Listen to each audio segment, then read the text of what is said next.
So this is a really good stretch for the top of your shoulder and the muscles that rotate your shoulder.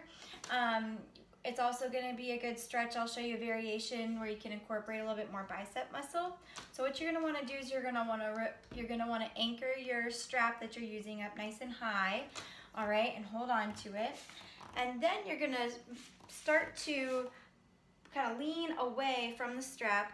Right now I have I'll show you, I have my palm facing up and my arm starting to go back behind me as I'm holding on to the strap here.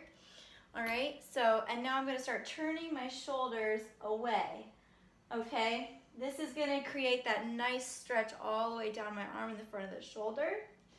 All right, and then if you wanna incorporate a little bit more bicep muscle, you can then start to keep your armpit facing forward, that makes sense. Keep your armpit facing forward, but start to turn your thumb down, and then you're gonna start to feel that a little bit more here in the bicep muscle, okay? So I'm going from here where I have my palm up and I'm rotating away. Now this is all staying put, but I'm starting to turn my forearm down, and now I start to feel it a little bit more here in the bicep muscle.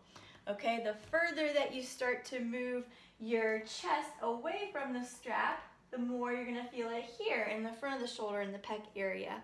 Okay, so it's a really nice stretch for improving your range of motion where you're rotating back and going back behind you, kind of like you're getting dressed or doing your hair or doing things up overhead, is when you really need that good external rotation, range of motion. So it's really helpful for that.